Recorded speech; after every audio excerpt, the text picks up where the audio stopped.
francesa, en donde fue hallado el zulo de la organización terrorista ETA. Y ya, señores, nuestra primera historia de esta noche. El incendio en la fábrica de Sandoz en Basilea hace ahora 2 semanas ha provocado la mayor catástrofe ecológica que los europeos sufren en la última década. Los productos químicos vertidos en el Rin, algunos de ellos de alta toxicidad, han acabado con la vida del río por un tiempo difícil de evaluar de momento. Pero a pesar de la magnitud del accidente provocado por la negligencia de la empresa suiza, que almacenaba productos prohibidos sin contar con las necesarias medidas de seguridad, todavía las consecuencias podían haber sido mucho más graves. Se dice que Basilea podría haberse convertido en un nuevo Bhopal, donde murieron, como ustedes recordarán, millares de personas por culpa de un gas mortífero también almacenado en la fábrica de Sandoz. Nuestra corresponsalía en Alemania ha elaborado en los últimos días este informe de urgencia donde se recogen las últimas revelaciones sobre la tragedia del Rin. Hoy sábado, 2 semanas después del accidente de Basilea, el Rin ha vuelto a la normalidad, una normalidad un poco especial. El Rin se ha quedado sin peces y apenas hay atisbos de vida vegetal en él. Quienes viven en la orilla del río siguen sufriendo las molestias de esta tragedia ecológica, la más grande que ha sufrido el Rin. Y lo que es peor, viven con el miedo de no saber lo que va a pasar ahora o en los próximos años, hasta dónde van a llegar las consecuencias de ese veneno del Rin. La falta de agua la podemos solucionar fácilmente gracias a los bomberos. Lo peor es lo que venga después, las posibles intoxicaciones.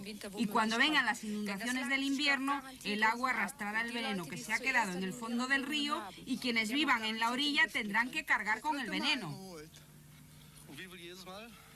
Esta es la tercera vez que vengo a por agua. Los bomberos no están siempre aquí y a veces hay que ir más lejos a buscar agua. Esta tarde nos vamos al norte a casa de mi tía a lavar la ropa. Yo me voy a Rondorf a bañarme, porque aquí ya no puede uno ni bañarse. Hay que ver el agua que se necesita, cubo a cubo. Y eso que yo tengo una cuba con agua de lluvia. Pero ese agua la utilizo para el váter y para fregar.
Al comienzo de esta semana, a esta misma hora, al atardecer, llegaba aquí a la desembocadura del Rin, al sur de Rotterdam, la primera masa de agua envenenada procedente de la fábrica suiza de Sandoz, en Basilea. Esa agua envenenada había acabado con la vida de 500.000 de peces en el Rin. Pero no todas esas sustancias tóxicas procedían de la fábrica Sandoz. La industria petroquímica alemana aprovechó la oportunidad para abrir de par en par las puertas de sus cloacas ante el indefenso Rin. Los holandeses cerraron las compuertas de sus canales, pero los habitantes de Renania, en el oeste de la República Federal de Alemania, tuvieron que dejar una vez más a sus niños y a sus perros en casa, como ocurrió en mayo pasado tras la catástrofe de Chernóbil. Entonces no podían comer lechuga ni verduras. Hoy no pueden pescar ni beber agua potable. La fábrica que Sandoz tiene a 10 kilómetros de Basilea, junto al Rin y en las cercanías de la frontera alemana federal, comienza a arder poco después de la medianoche del viernes 31 de octubre, en realidad a las 0 horas y 19 minutos del sábado 1 de noviembre. Las llamas llegan a los 60 metros, la alarma tarda unas horas en darse por la radio, los transportes públicos son interrumpidos y se ruega a la población guardar la calma, cerrar las ventanas y estar atentos a las noticias. 160 bomberos logran sofocar el incendio al amanecer. Al no dar resultado la extinción con espuma, los bomberos utilizan agua sin saber las consecuencias desastrosas que tendrá sobre el medio ambiente. El agua transforma enseguida en mortales algunos productos químicos y el desagüe empezará a envenenar el Rin desde esa misma madrugada. El río se vuelve rojo ante la alarma general, pero la empresa Sandoz advierte que se trata solamente de colorantes.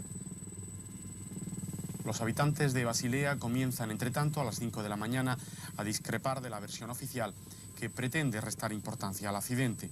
Son numerosas las llamadas de particulares advirtiendo de olores alarmantes desde el alba.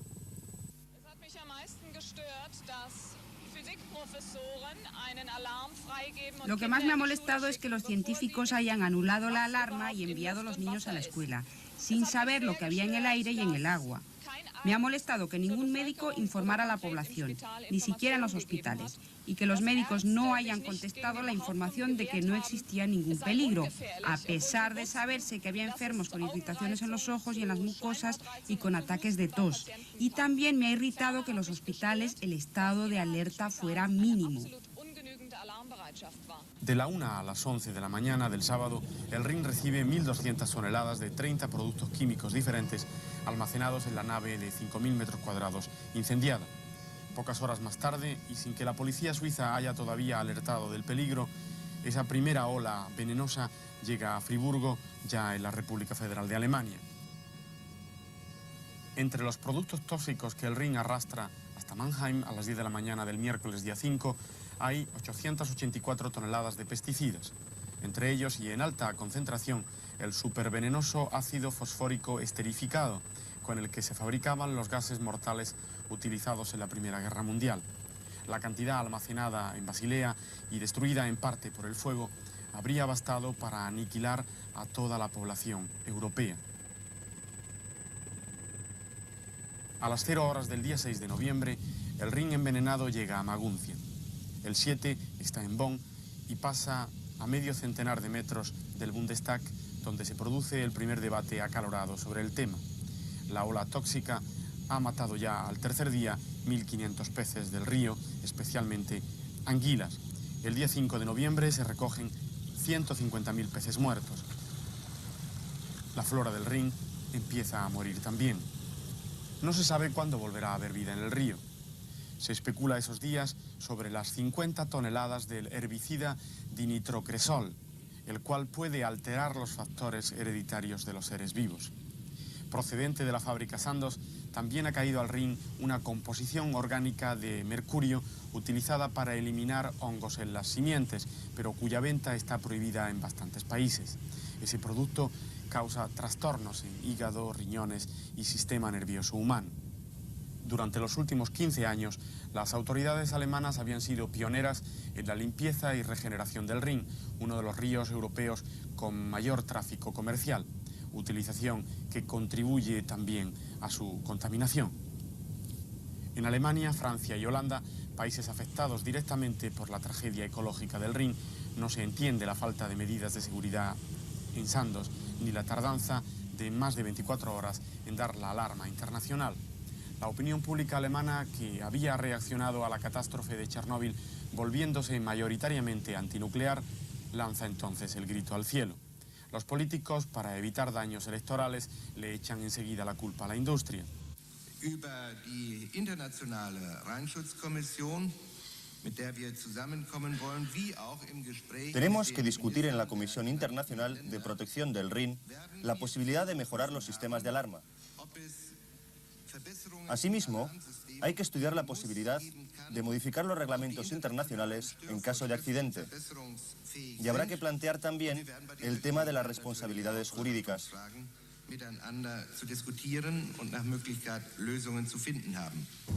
No solo comienza a detectarse una contaminación anormal en las cercanías de complejos petroquímicos acusados de haberse desembarazado estos días de residuos tóxicos acumulados, sino que Sandoz es acusada además de no haber escuchado los consejos de una compañía de seguros, la Zurich, que en 1981 advertía del peligro que corría la población y el medio ambiente en caso de incendio.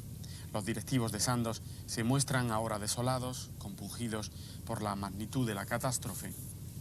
Dicen que van a pagar indemnizaciones, Su seguro solamente cubre los primeros 600 millones de marcos, pero los daños, sin contar los irreversibles y difíciles de evaluar, como el daño contra el ecosistema del río, ascenderán seguramente a decenas de miles de millones. El proceso para cobrar puede ser largo, aunque las acusaciones contra la empresa hechas, entre otros, por el ministro federal del Medio Ambiente son de peso. Sandoz almacenó ilegalmente productos químicos prohibidos y además no atendió a las mínimas medidas de seguridad exigidas. Ahora parece que las precauciones serán mayores. Ahora se ha instalado un triple sistema de seguridad en la fábrica Sandoz. El canal de residuos tiene 3 paredes protectoras. Además, hemos exigido que en caso de lluvia se pueda almacenar el agua contaminada al pasar por las ruinas de la nave. Por último, hemos exigido a Sandoz que examine la posibilidad de extender un toldo por encima de los escombros para eliminar el problema de la contaminación. No se puede olvidar la posibilidad de que exista este tipo de catástrofes. Desgraciadamente, los responsables despiertan cuando ya todo está perdido. Sería mejor que las grandes empresas cumplieran rigurosamente las leyes. Al fin y al cabo, son ellos los culpables de la contaminación de la naturaleza.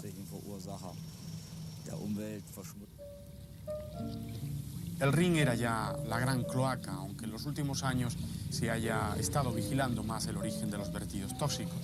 Millones de toneladas de cloruros, sulfatos, derivados de hidrocarburos, aceites y metales pesados venían a parar al río.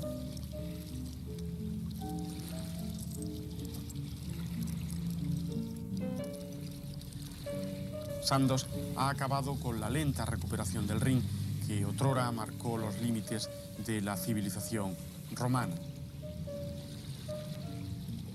A pesar de la magnitud del desaguisado ecológico que ha conmocionado a Alemania entera, se ha evitado al parecer lo peor. A 250 metros de la nave incendiada había un tanque cargado con fosgeno, mortífero gas que acabó con la vida de 3.000 personas en la India, en Bhopal, hace ahora 2 años. Pero que Basilea no haya sido un nuevo Bhopal se debe a la suerte y no a la moralidad de la empresa Sandoz.